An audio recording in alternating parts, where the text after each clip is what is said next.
ရေပိုးနဲ့တက်တာအောင်ရေပိုက်ခေါင်းကိုအမြဲတမ်းတစ်ဆက်ချင်းပဲကြအောင်ဖွင့်ထားတယ်ဒါမှရေမီတာကအလုံးမလုံးမှလေသွားတိုက်စေကုန်သွားရင်လေတစ်သားချောင်းလေးနဲ့နောက်ဆုံးချက်နဲ့အထိညှစ်ထုတ်သုံးတယ်လူကြီးသူမတွေကိုကန်တော့တဲ့အခါအမွှေးတိုင်တစ်တိုင်ကို၃ပိုင်းချိုးပြီးမှထုံးတယ်မနက်တိုင်းဆက်ပြီးစီးပြီးမိုင်မောင်းများစွာဝေးတဲ့ဈေးပေါ်တဲ့စားတောက်ဆိုင်ကိုသွားတယ်ဤကြာကွေးနှစ်ချောင်းနဲ့ကြက်ဥတစ်လုံးပဲမှစားတယ်အဲ့ဒါကကျွန်တော်အတွက်တနေကုန်စားပဲစူပါမားကတ်ကရှော့ဈေးလက်မှတ်တွေရတာနဲ့ဆိုင်ကိုချက်ချင်းပြေးသွားပြီးတက်တန်းကုန်တော့မဲ့ပစ္စည်းတွေအကုန်လုံးကိုဈေးဝယ်လဲအပြည့်ထည့်လိုက်တယ်ငွေရှင်းကောင်တာမှာဒေါ်လာ100ကျပေမဲ့ကူပွန်ထက်လိုက်ကြီးကိုထုတ်ပြီးငွေရှင်းစာရေးကိုပေးလိုက်တယ်ကူပွန်တွေအကုန်လုံးကိုစကင်ဖတ်ပြီးသွားတဲ့အခါ$တောင်မပြည့်တဲ့ငွေလေးနဲ့ပစ္စည်းတွေအကုန်လုံးကိုဝယ်နိုင်ခဲ့တယ်ဒီလောက်ကစေးနေတဲ့ဘဝနဲ့ဆက်ငါးနှလုံးလုံးနေထိုင်ခဲ့ပြီး$8သိန်းတောင်စုမိခဲ့တယ်ကျွန်တော်အယမ်းဝမ်းသာခဲ့တာပေါ့ဒါပေမဲ့ဒီနေ့မှာဓလေကားစီးနေတော့ရုတ်တရက်ခေါင်းမူလာတယ်အဲ့ဒီနောက်ဆေးရုံကိုအရေးပေါ်ပုတ်ခံရပြီးတေချာစစ်ဆေးကြည့်တော့ကျွန်တော်မှာအကျိတ်တစ်ခုရှိနေပြီးအသက်ရှင်ဖို့အချိန်သိမ့်မကျန်တော့ဘူးလို့ဆရာဝန်ကပြောတယ်ကျွန်တော်လုံးဝလက်မခံနိုင်ခဲ့ဘူးဒါနဲ့တခြားဆေးရုံကိုသွားပြတယ်အဲ့ဒီက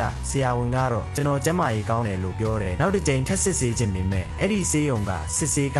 အရင်ဆေးရုံထက်$100ပိုဈေးကြီးနေတယ်ဒါကြောင့်ပထမဆေးရုံကိုပဲပြန်သွားခဲ့တယ်ဒါပေမဲ့အဖြေကမပြောင်းလဲသွားဘူးပိုဆိုးတာကအကျိတ်ကပြက်နှက်နေပြီးကျွန်တော်မှာအသက်ရှင်ဖို့10ရက်ပဲအချိန်ရတော့မယ်လို့ဆရာဝန်ကပြောတယ်ကျွန်တော်လုံးဝပြိုလဲသွားပြီးအမှန်တရားကိုလက်ခံလိုက်ရတယ်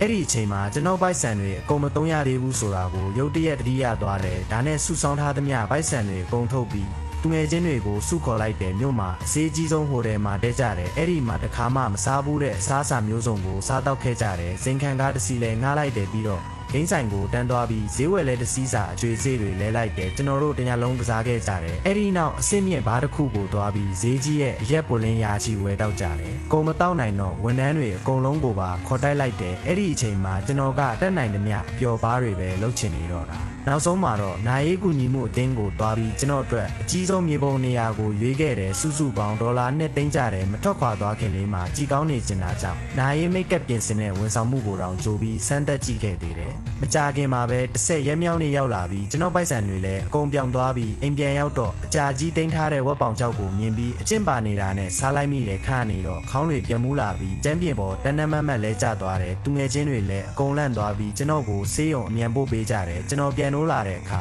ဆရာဝန်ကကျွန်တော်မျက်နှာကိုတော့မကြည့်ရဘူးပြီးတော့အရင်ကဆေးရုံကဆက်တွေချိုရင်းနေခဲ့တာလို့သူကအနေရခက်စွာနဲ့ပြောပြတယ်ကျွန်တော်မှအချိတ်ယောဂလုံးဝမရှိခဲ့ပါဘူးအနာကတော့ဘာလို့လဲလို့ကျွန်တော်မေးလိုက်တယ်တက်တန်းကုန်နေတဲ့အစားအစာတွေစားမိလို့ပါလို့ဆရာဝန်ကပြောတယ်ဒါဆိုခေါင်းမူတာကြတော့လို့ထပ်မေးတော့ဗိုက်စာလုံးလို့ပါတယ်ကြားလိုက်ရတဲ့စကားတွေကိုကျွန်တော်လုံးဝမယုံနိုင်ခဲ့ဘူးအခုကျွန်တော်အသက်ရှင်နေသေးတယ်ဒါပေမဲ့ကျွန်တော်ဗိုက်ဆန်တွေအကုန်လုံးတော့ပြောင်းသွားခဲ့ပြီ